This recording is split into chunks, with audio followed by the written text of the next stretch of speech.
Suivez-nous, on vous emmène ce matin à Uzès dans le Gard, une ville qui séduit par son charme médiéval. Le premier duché de France nous offre un patrimoine riche. La place aux Herbes, cœur vivant de la cité, accueille un marché typique des senteurs du Sud.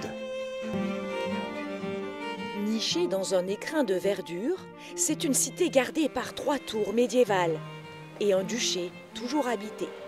Ici, la lumière du Sud invite à profiter de la douceur des terrasses. Merci à vous, bonne journée, avec du beau temps. Au cœur de la ville, la place aux Herbes est un incontournable.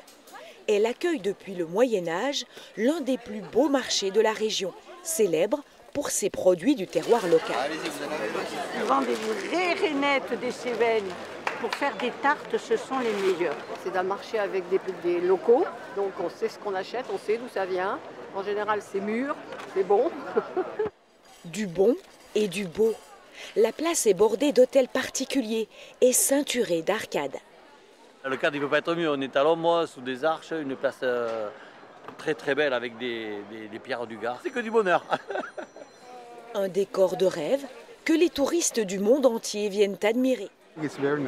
C'est très joli, c'est petit et intime, j'aime beaucoup. Il y a tellement de couleurs, de belles choses. Passé le marché, il faut flâner et se perdre dans les ruelles médiévales. Derrière ces portes se cachent de magnifiques cours intérieures et de somptueuses demeures. Uzès aime aussi prendre de la hauteur. Voici l'emblème de la ville. Adossée à la cathédrale, la tour Fenestrelle est un joyau de l'art roman. C'est le seul campanile cylindrique de France. Plus on monte, plus les étages se raccourcissent et plus les fenêtres s'élargissent. Entre chaque étage, il y a un léger retrait qui donne une impression un petit peu de guingois à cette tour, alors qu'elle est parfaitement droite. L'intérieur de la tour, habituellement fermé au public, surprend par sa lumière et par ses 37 mètres de vide jusqu'aux cloches. Quand sonne l'heure du goûter, direction la boulangerie récompensée pour la spécialité locale, la figatine d'Uzès. Une pâte à brioche avec un ingrédient surprenant. C'est de l'huile d'olive d'Uzès. Voilà, spécifiquement du Gard. C'est l'or jaune d'Uzès. Allez, vas-y. Dans la pâte, des figues séchées, autre richesse du coin. Ici, on est avec des figuiers, il y en a partout. Hein, tout le monde a un figuier chez soi. Hein. Et pour donner du croquant, une nougatine, mélange de caramel et de noisettes. Il n'y a plus qu'à enfourner. Ça sent bon. Hein. Et à déguster. Oui, c'est moelleux et croquant en fait à la fois, c'est vraiment très très bon. Oui, c'est très goûteux, on sent bien la figue et le côté nougat.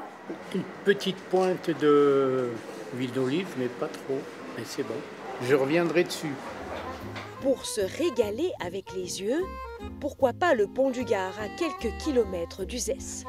Vous y croiserez peut-être Isabelle et Aurore Corsi, accompagnées de leurs 2 bouses. Elles entraînent leurs rapaces à voler en public pour préparer des spectacles ou des démonstrations. Jacouille a seulement 4 mois, c'est sa première sortie pour la fauconnerie Gryffondor. C'est magnifique, c'est chargé d'histoire, c'est juste superbe pour nous de venir entraîner nos oiseaux ici. C'est magique.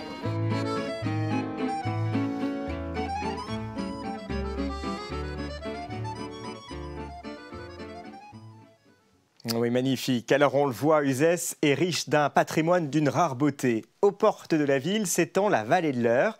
C'est ici que jaillit la source qui alimentait dans le passé le pont du Gard. Tout commence avec les Romains. Ils exploitent alors cette eau abondante pour l'acheminer jusqu'à Nîmes via un aqueduc de génie. Comme nous le raconte Guillaume Boccaccio, on l'a vu dans le reportage, il est le responsable du label Ville d'art et d'histoire d'Uzès. La vallée de l'Eure est un endroit qui est très important pour Uzès. Non seulement c'est chargé d'histoire, mais c'est également aujourd'hui un îlot de fraîcheur puisque la zone est préservée, totalement préservée depuis les années 50. Hein. C'est une zone qui est naturelle. Au cours du 1er siècle de notre ère, la ville de Nîmes qui avait pris des des dimensions très importantes, eh bien, manquait de ressources en eau parce que la fontaine de Nîmes s'assèche régulièrement et il fallait amener de l'eau. Et les Romains ont fait tout un travail de prospection et la source qu'ils ont identifiée, la plus pérenne, le plus près de Nîmes, c'était la source d'Uzès, la source d'Eure. Et ils ont donc décidé ce projet absolument démentiel, tout à fait à l'image des Romains, de construire un aqueduc qui parte d'Uzès pour aller jusqu'à Nîmes en parcourant 50 km avec un dénivelé maximum de 12 mètres et des poussières, ce qui fait une moyenne de 25 cm au kilomètre.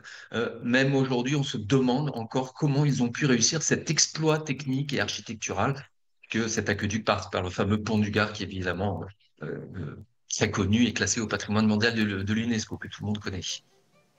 Et oui, le pont du Gard qui attire chaque année plus d'1 million de visiteurs, des touristes pour la plupart qui n'en reviennent pas de tant d'ingéniosité. C'est incroyable ce qu'ils ont bâti en 5 ans à peine. C'est merveilleux, c'est la deuxième fois que je suis ici. Combien d'ouvrages construits aujourd'hui seront encore là dans 2000 ans?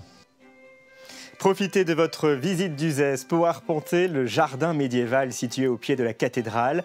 Inspiré des cloîtres du Moyen-Âge, il mêle plantes médicinales et aromatiques. Le site rouvrira ses portes au grand public le 1er avril prochain. À l'occasion également de mettre en lumière le haras national. Ici, on forme, on élève et surtout, on transmet. Il est à ce jour l'un des 4 derniers en France. N'hésitez pas à le visiter. Il ouvre ses portes de septembre à juin.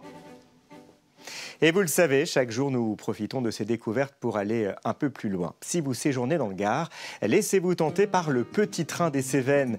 Une balade ferroviaire authentique entre Anduze et Saint-Jean-du-Gard, au cœur d'un paysage grandiose et classé.